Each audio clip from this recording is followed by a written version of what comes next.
हम सब जानते हैं कि रावण का वध करने के बाद भगवान राम ने माता सीता को वापस पा लिया था। लेकिन क्या आप जानते हैं कि माता सीता का अंत कैसे हुआ, जिसने अपना पूरा जीवन संघर्ष और त्याग में बिता दिया? उस परम पवित्र देवी ने अंत में अपने ही पति भगवान राम को छोड़कर हमेशा के लिए धरती के नीचे जाना क्यों चुना? चलिए इस पूरी कहानी को शुरू से शुरुआत करते हैं। माता सीता अयोनिज थीं, यानी उनका जन्म किसी स्त्री के गर्भ से नहीं हुआ था। वाल्मीकि रामायण के बाल कांड के अनुसार मिथिला में भयंकर सूखा पड़ा था। ऋषियों की सलाह पर जब राजा जनक ने खुद खेत में हल जोता तो हल का अगला हिस्सा, जिसे संस्कृत में सीत कहते हैं, जमीन में एक जगह अटका। वहाँ धरती के गर्भ से एक अद्भुत कन्या प्रकट हुई। हल की रेखा से उत्पन्न होने के कारण ही उनका नाम सीता पड़ा। साक्षात देवी लक्ष्मी ने धरती की पुत्री के रूप में अवतार लिया था। लोग माता सीता को केवल एक पीड़ित स्त्री समझते हैं, लेकिन उनकी मानसिक शक्ति देवताओं से भी अधिक थी। जब लंका की अशोक वाटिका में रावण उन्हें डराने धमकाने आता था तो माता सीता कभी उसकी आंखों में नहीं देखती थीं। वे अपने और रावण के बीच एक घास का तिनका रख लेती थीं। यह एक पतिव्रता स्त्री का संदेश था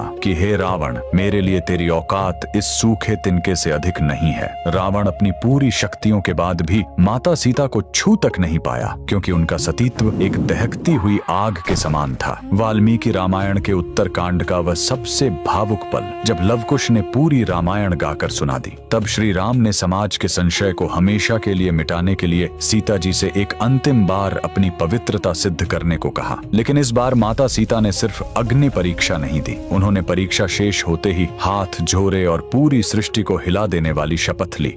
यदि मैंने अपने मन, वचन और कर्म से केवल श्री राम का ही ध्यान किया है, तो हे धरती माता, फट जाओ और मुझे अपनी गोद में संभालो।